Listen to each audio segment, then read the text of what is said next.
Welcome back to Blackballed from Success. I'm Edgar Everett, and we've been talking with Brian Owens in the first two parts about family, life, music, and overcoming your setbacks. In his third and final portion, we're really discussing with Brian about how to keep the faith while pursuing your passions. Enjoy.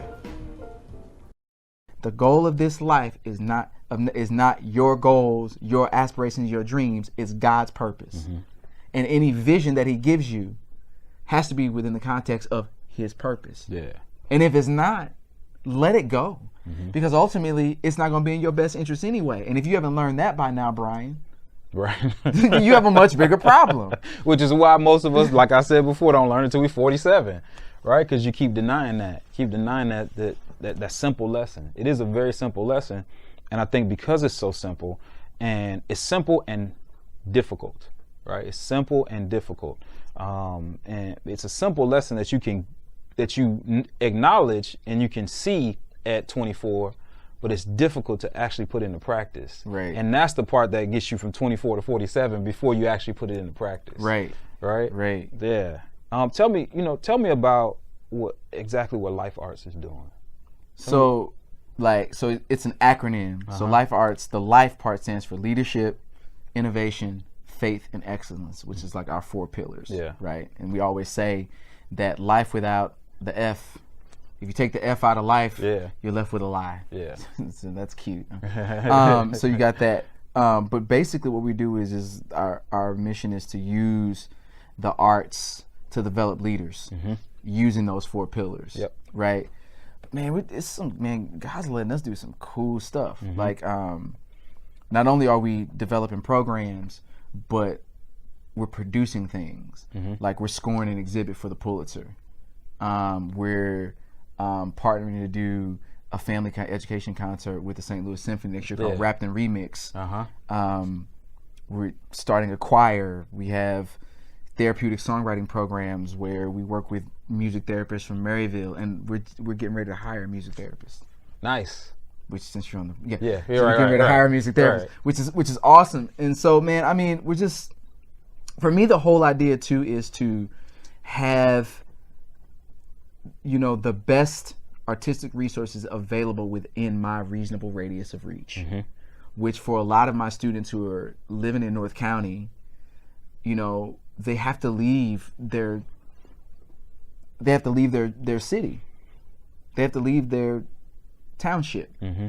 to gain access. Right. And I'm like, why? There's so much talent in North County. There's plenty of resources up there. If we can partner to bring people in to do that. So like the 442s and Adam Manis and the 442s, mm-hmm. they're going to do a residence with us up north while we work on the music for Wrapped in Remix. Yeah. So just taking advantage of the favor that God gives us to leverage and pull in these partnerships so that the kids who are in our area, mm-hmm. and we're getting, doing songwriting, and producing, and kids who have that passion coming in, and us being able to make music that has substance, that can be healing and that can help. That's what we're about. Life Arts is about using all those mechanisms to develop, to mentor and disciple leaders. And that was exactly what my question was going to be. Is with Life Arts relatively being in its infancy, right? And you're talking about developing leaders long term. And we talked about, I can't even remember if that was off camera, but I think we did. We talked about, in high school you really wanted to be an athlete, and now you're a musician. And is that what you mean by developing leaders? When it's an arts program, but you're not saying developing artists, right? Oh no, you're not saying developing musicians, right? You're not saying that. You're saying develop leaders. Leaders. Yeah. And here's what I believe. I think the majority of the students that come to us will end up doing something in the arts, and that's the other thing too, for them to see all of the things they can do, and us even being an incubator for programs and ideas and technologies and all these kind of things that are inside these kids. Mm-hmm. But some of them going to be doctors, lawyers, trash men. They're going to be all kinds of things. Mm-hmm. But I want them to be leaders. Yeah. And that's ultimately the goal, for them to be productive, kingdom-driven citizens. Nice. You just made that up right now, didn't you? Should write that down. productive, kingdom-driven citizens. There you go. So we'll put that in. We'll put that somewhere. Yeah. But that's what I think. That's what our goal is, because that's undeniable. That's undeniable. And to do what we do, that excellence at a level that is, I mean, just ridiculous. Yeah. And always pushing to do it even more and more with excellence. Not so that we can get accolades, Right. but because of who we're doing it for. Yeah. And the platform, and respecting the platform. And man, God's been good to us. I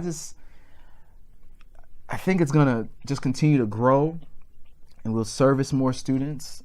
It's definitely a niche thing. I mean, so we're, so in Which is an terms of incredible thing. in terms of the immediate impact of it, it's going to be small, but the residual impact of it can be, who knows, man, with the kind of stuff that we could do. We do these things called lunch and learns. Like we did one with Take 6 last year. Yeah. Brought in 90 African American boys from North County and from Central Valley Performing Arts and Grand Center Arts Academy to be in a room with Take 6. Oh my gosh, I bet that was crazy. It was amazing, and the wisdom that was coming, man. Like that's what I'm finding kids need. Yeah. Like we think they need all this technical. They can get technical stuff anywhere. They need to know how to live life. Right. So application, for, right? Yeah, Classroom is for that technical stuff, man. Right? And then you need that application. Yeah, how do I live what you're giving to me? And I think that's where we are, man. Is like not only providing the technical, but taking the technical and saying, okay, this is how we're going to live this, and we're going to go through life together. So it's not just a thing where you come; it's a culture where we go through life together, where we share meals together, where we, you have deaths in your family. We're gonna go through life together. And it's been exciting, man. Just like the way letting God develop it and getting more involved with students and their families, and I mean, it's been awesome, man. Yeah, and you got an amazing family, incredible family, a big family, a big family. You know what? This doesn't have much to do with the interview. But I have kids come into my office all the time, right? And Amanda brings your clan in to get adjusted. I have sometimes a parent will bring 2 kids in and it feels like 10. Your wife brings in 6 kids. And it feels like 2. And it feels like 2. And it feels like 2, which is amazing. That's incredible, man. She's amazing. She has a real talent, man. Just this real incredible soul that you can feel when she walks into the room. And I think, and I can say this as well, I think our wives have become our sounding boards. Yes. Right? Yes. And, sometimes kind of like what I call our lion tamers. The voice right? of rebuke, bro. Exactly. The voice of rebuke. Through them, right? Just through them. Yeah. And tell me how, she has been, your marriage has been, your family has been instrumental in, and I don't mean just, you're making decisions that are best for your family. I don't mean that. I mean creating this value system.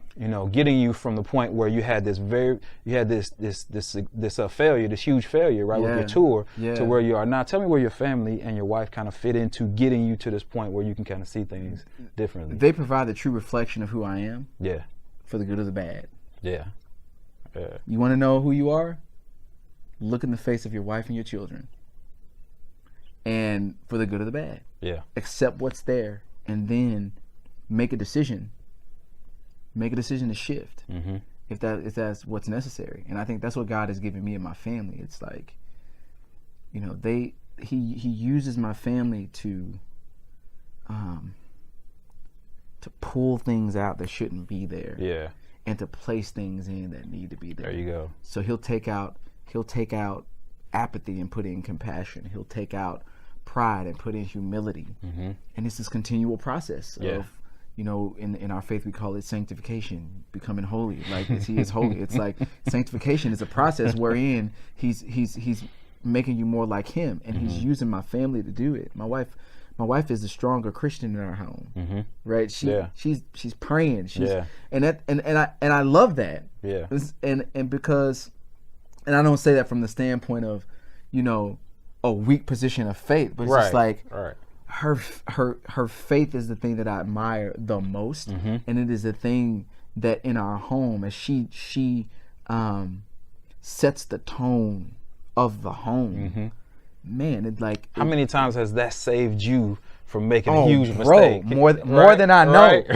Wait, more than I Right, know. you don't even know that You that don't was even going to know. be a Yeah, huge mistake. Yeah, more right. than I know, man. And like my kids too. And it's just like, Yeah. I think without my wife and my children, I would have a completely distorted view of what my purpose is. Mm-hmm. But because of my wife and my children, God has increased and continues to increase the vision. Yeah. So yeah, man, I love my wife. Yeah. And my Yeah. kids. Like Yeah. they're a blessing. Yeah. It's a huge blessing. Yeah, man. They're trying to get in here. I think they're trying to get in. They're trying to be a part of the interview. We look like we having a good time in here. Right. Yeah. You know, so man, you got family, you got music, right? You got these incredible influences around you. You're serving so many people. You got all these things going on. What do you feel like it's going to take for you to be satisfied? Like inside, to be satisfied. Well, I am satisfied. There you go. Yeah. I am satisfied. It's really a trick question. Yeah. Oh, Yeah, it absolutely. really is a trick Absolutely. question. Chasing Yeah. satisfaction. And no, I'm every day I wake up. Like my father told me this, and I believe it, and it's true. He says when you pray the model prayer, and you get to that part that says, "Give us this day." Mm-hmm. He say that's true whether you got $1 million in the bank or $1 in the bank. Mm-hmm. My daily dependence is my satisfaction. Mm-hmm. That's where my satisfaction lies, in understanding that in and of myself I can do nothing to satisfy me. Right. But in God and Jesus, I find all of my satisfaction every day, so that, you know, me chasing after this stuff and achieving these goals, that is not what satisfies me. That's me fulfilling mission. That's Yeah. me doing work, but that's not what satisfies me. That stuff could go away. Right. And I would still be satisfied. Right. And I don't ever want to not be in that place where I need the outside stuff. Because then you go crazy. Because then that's when you have tours Yeah. that leave you $80,000 in debt. Right. When you're trying to exactly. see satisfaction, that's when Right. you end up sleeping with people who ain't your wife. Exactly. Because you're trying to see satisfaction. That ain't That's there. when you end up wishing that your kids was like somebody else, and then you start trying to conform your kids into somebody. That's when you have those issues. Mm-hmm. But when you wake up every day and go, "Thank you, Jesus, for all that you've given me today. I don't deserve it. I'm grateful that you gave it to Whatever me." it is. Whatever it is, Yeah. even the issues, because they lead me closer to you, Mm-hmm. and I'm dependent upon you to live a successful life. When I wake up and that's the place I'm in, Yeah. man, that's as my father said, it don't get no gooder than that. Yeah. Yeah. It don't get no gooder than Yeah. that. I don't need money. I don't need all that stuff, man. Mm-hmm. And I heard this, man, in a documentary, and I love it. It says if you don't need their rewards, you don't have to play by their rules. Now There you you can go. apply that wherever you want There to. you go. But if you don't need their rewards, Yeah. you don't have to play by your rules. I don't need the rewards of the world. Yeah. I don't need the rewards of the enemy. I don't need it. Mm-hmm. So I don't have to play by those rules. And that's why I asked that question, man. That's why I asked that. I asked everybody I interviewed that question about satisfaction. And so far, man, everybody's giving me the same type of answer, is that it is not about satisfaction. That's not what this is. And I think that's where so many people go wrong, is seeking, seeking that satisfaction. Because, for example, at the end of a bowl of ice cream, is that the last bowl of ice cream you ever gonna want? No. If you seeking satisfaction in ice cream, you're gonna weigh 300 pounds. And I think that is a lesson, translating that into all these other areas of life. And that idea is that, satisfaction is present. You know what I mean? It's already present. You don't have to go out and look for it. You just have to you just have to have the right value system. Yeah. Right? Yeah. I mean, God tells me in the Bible to be satisfied with my wife. Mm-hmm. That's present continuous. Done. That's tense, right? That's done. Present continuous. It means Yeah. it's said right now. Right. But right now is not the only place it applies. It's Right. present continuous. I'm saying it now, and so be satisfied with your wife when you get married. Be satisfied with your wife when you had kid number 1. Be satisfied with your wife when you had kid number 6. Be satisfied with your wife if body changes happen. Be satisfied with your wife if she get cancer. Be practice the being. Mm-hmm. And you will and satisfaction is the result of submission. Yeah. I'm submitting so that Mm-hmm. that's a command. Be satisfied. So how do I be satisfied? I accept and be grateful for who she is today, instead of trying to worry about, well, what's gonna happen. No, I'm grateful for who she is today, which is and you could probably attest to this too. Now, is Nitty the same woman that you married? No. No. And she won't be that woman 10 years from the woman she is today. 10 Thank years God. from now. Yeah. And it's not it's just like I am not the man. It's kind of what's supposed to happen. Yeah. Right? I'm not the man that She's not 26. woman that my wife married. Yeah. I'm not the same guy, the same boy she married. Right. Thank God. Right.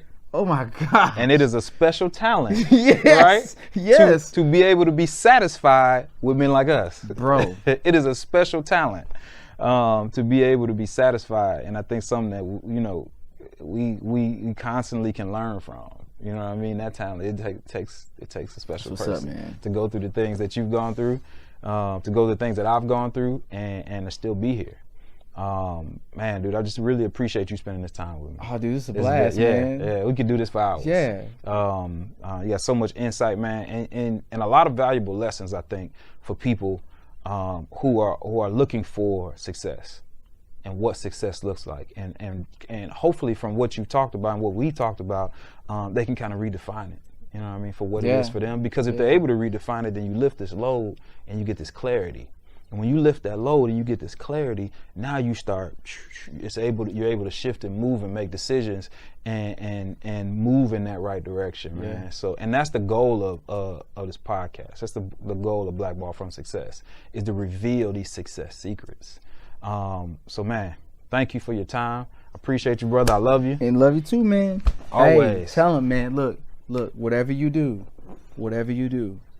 make sure that your point of reference is transcendent, outside of you, bigger than you. Now I know who I think that point of reference is, and I believe it. Yeah. With all my heart. And I'm telling you, you got to find a point of reference that's outside of you. Otherwise, you will implode. Mm-hmm. You gotta have that, man. Mm-hmm. And it will shape and shift and shield everything else. Yeah, man. Word up. That's a wrap. That's how we end it. I like that. Appreciate you. Theme song.